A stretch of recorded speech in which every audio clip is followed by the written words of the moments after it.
Hello বন্ধুরা, আজ জারু চ্যানেলে আপনাদের স্বাগত। আজ আমরা শুনব প্রাচীন গ্রিক দার্শনিক প্লেটোর কিছু সেরা বাণী। প্লেটোর জন্ম খ্রিস্টপূর্ব 427 থেকে 431 সাল, মৃত্যু আনুমানিক খ্রিস্টপূর্ব 348 সাল। সক্রেটিসের শিষ্য ছিলেন প্লেটো, আর প্লেটোর শিষ্য ছিলেন অ্যারিস্টটল। তো আজ শুনে নিই প্লেটোর কিছু বাণী।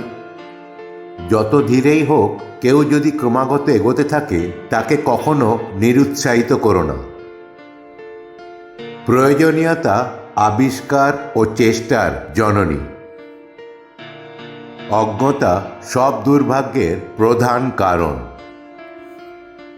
শাসনে অনিচ্ছুক শাসকই শ্রেষ্ঠ শাসক, আর যে শাসন করার লোভেই শাসক হয় সে হলো নিকৃষ্ট শাসক।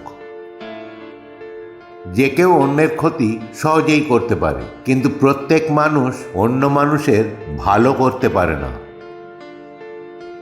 ভালো জিনিসের পুনরাবৃত্তিতে ক্ষতি নেই। প্রতিশোধ শান্তি আনতে পারে না।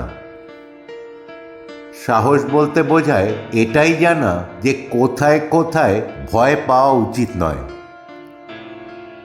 মানুষ যেমন হবে, রাষ্ট্র তেমনি হবে।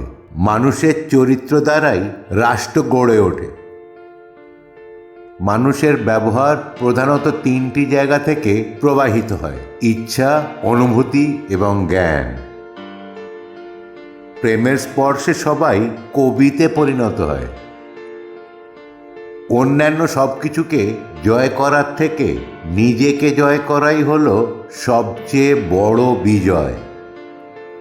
ভিডিওটি দেখার জন্য ধন্যবাদ। ভালো লাগলে প্লিজ সাবস্ক্রাইব, লাইক ও অন্যদের সঙ্গে শেয়ার করবেন। ভালো থাকবেন, সুস্থ থাকবেন।